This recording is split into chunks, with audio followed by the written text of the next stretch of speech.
여러분, 우리가 하나님의 백성으로 살아갑니다.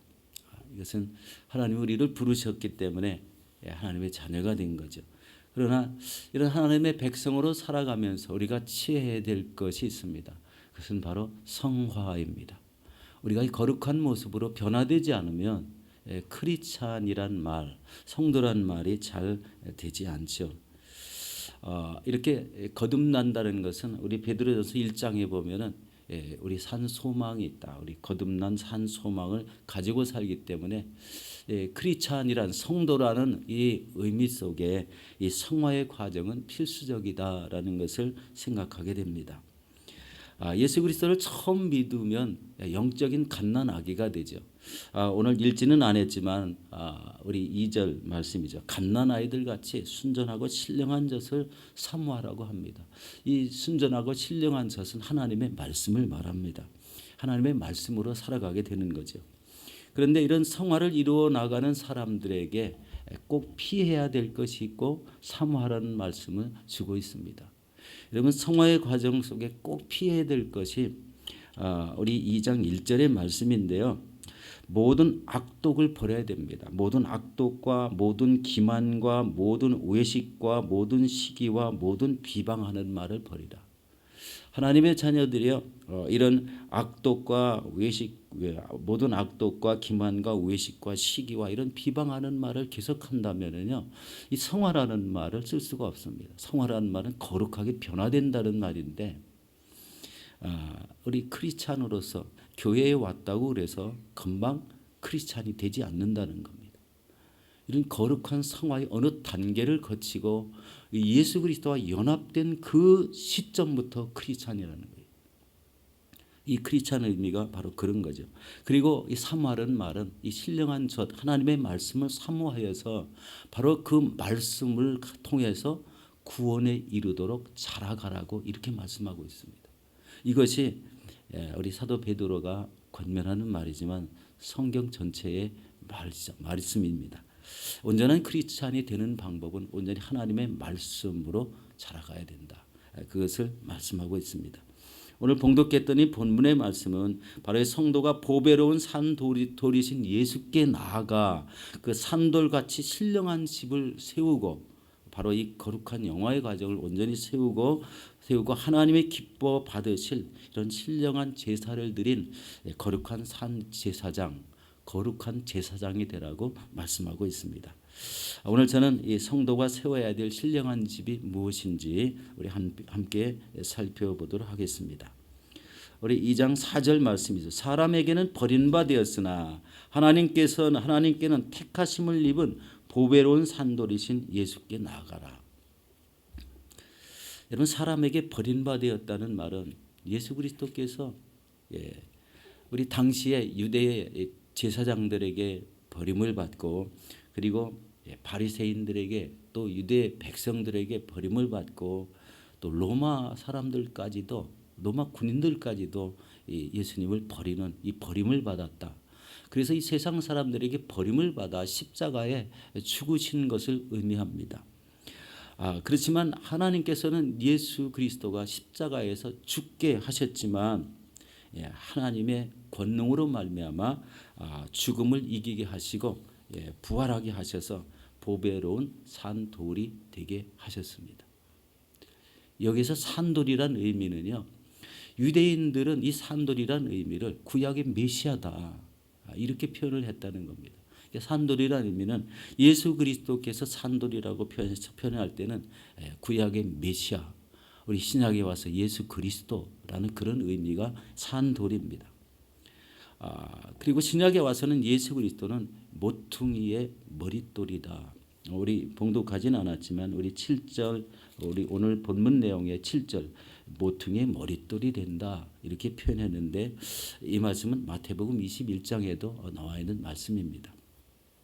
그러니까 이 예수 그리스도는 모퉁이 돌이다. 모퉁이의 머릿돌. 그러니까 큰 집을 건축할 때 가장 크게 기둥을 세워야 될 장소에 이 머릿돌을 우리 세워놨다는 거죠. 기초석, 모퉁이의 머릿돌.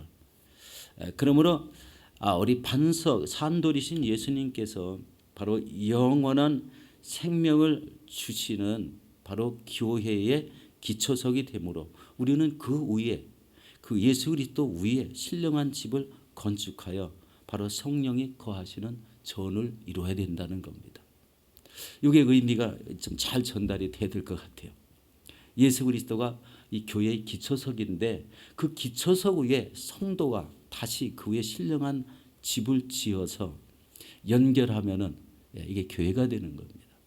개인적인 이런 성화가 중요합니다. 그런데 모든 사람이 온전한 성화를 이루어서 이 큰 신령한 집이 되었을 때 그게 우리 바로 교회입니다. 하나님이 기뻐 받으실 교회. 우리 마태복음 우리 7장 24절 이하에 보면은요, 이 신령한 집의 의미, 우리 스스로 자신이 신령한 집, 성화를 거의 마치고 예수님과 연합된 이런 믿음의 집, 신령한 집에 대한 이야기가 나오고 있습니다. 이것은 바로 하나님의 말씀을 듣고 실천하는 자가 바로 예수님과 연합된 자이고, 그리고 신령한 집이 이루어진 자들입니다. 그런데 하나님의 말씀을 지키었을 때에 이런 견고한 믿음의 집이 세워지는데 바로 비가 내리고 창수가 나고 바람이 불어도 무너지지 않는 이런 믿음의 집을 가지고 있다는 거예요. 이게 성도 개개인이 가져야 될 일입니다. 믿음의 집이죠. 말씀을 지키는 삶. 그것이 안 됐을 때는요, 성화가 되지 않는 거예요. 의미가 굉장히 중요합니다. 우리 2장 5절 우리 상반절에 보면 너희도 산돌같이 신령한 집으로 세워지고 이렇게 표현했습니다.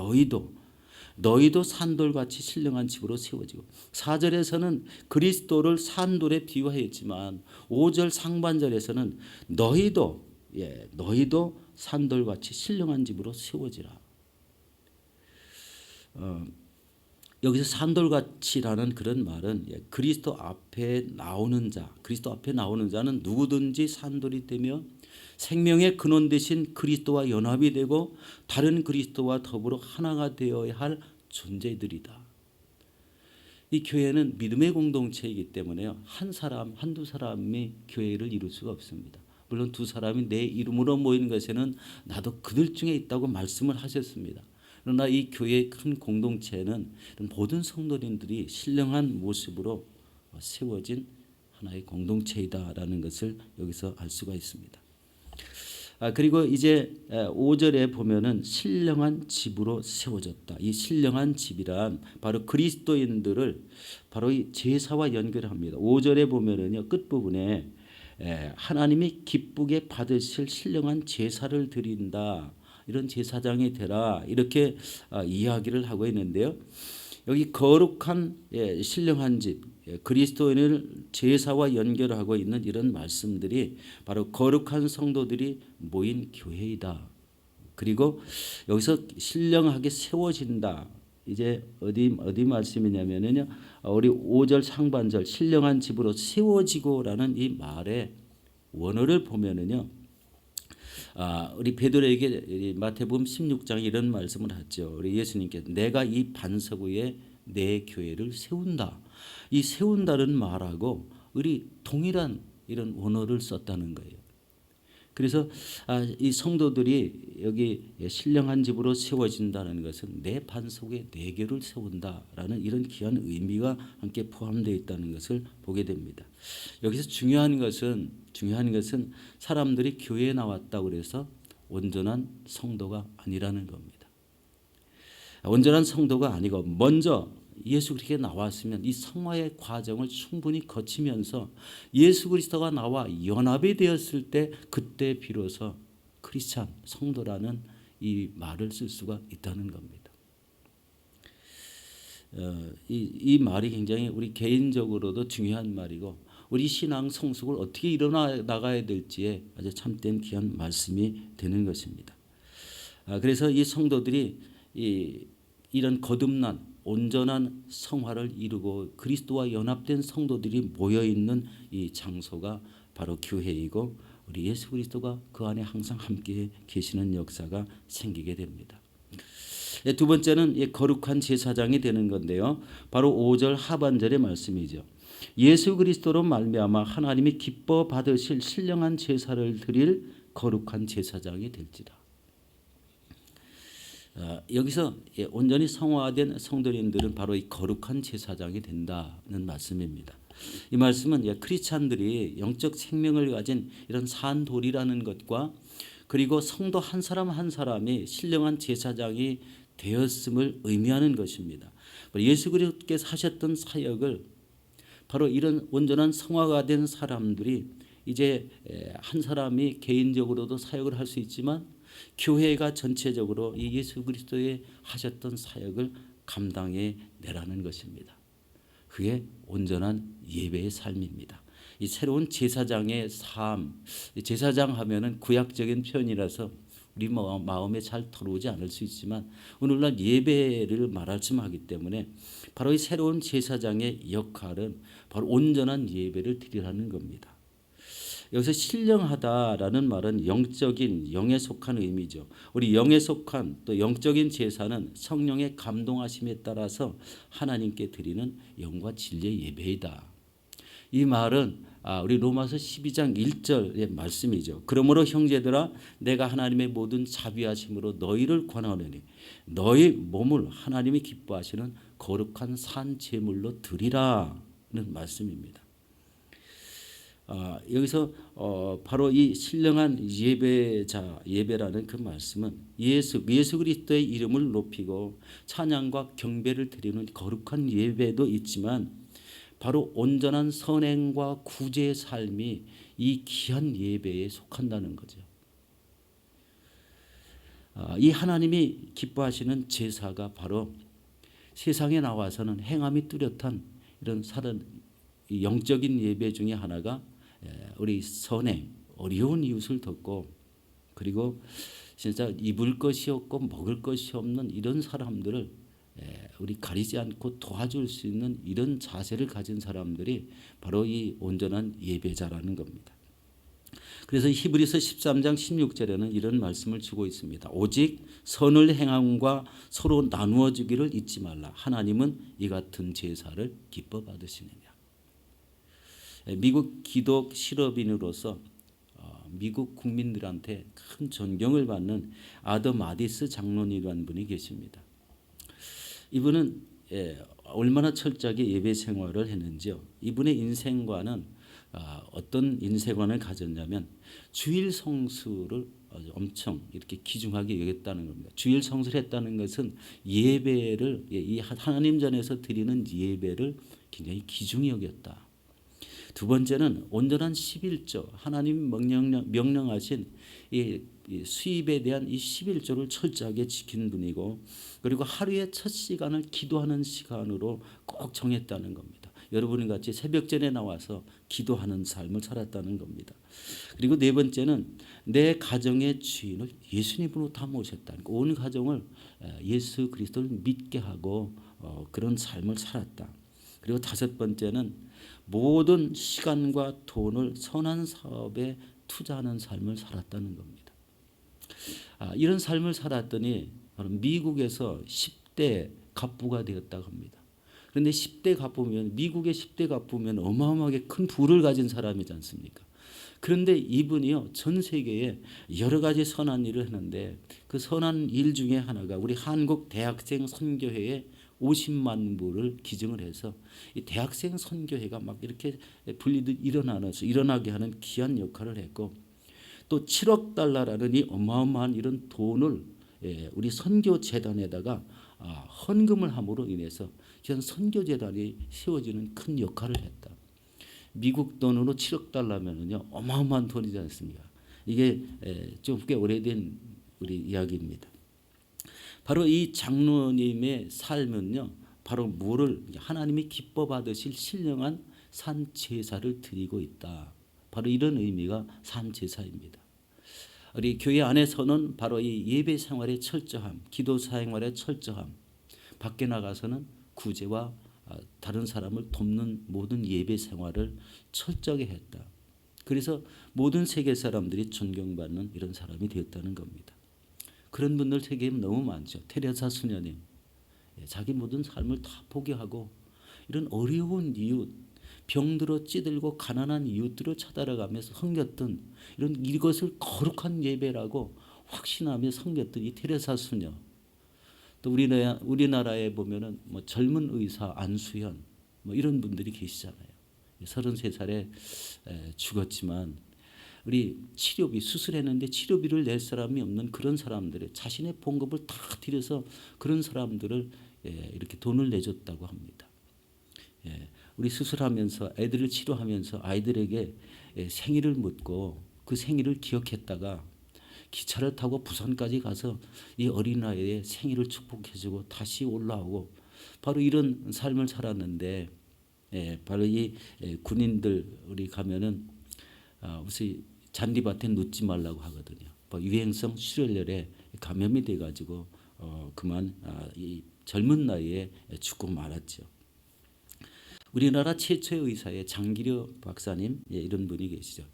이런 분들은 진짜 자기의 삶을 다 포기하고 다른 사람을 위해서 우리 먹을 것이 없는 사람이 병에 걸려가지고 찾아왔는데 치료해 줘야 되는 치료해 줬는데 돈을 낼 것이 없으니까요. 우리 빨리 나가라고 밤에 뒷문을 살짝 열어주고 그리고 자기 받은 급여를 그 사람들 치료비에 다 투자를 했다고 합니다.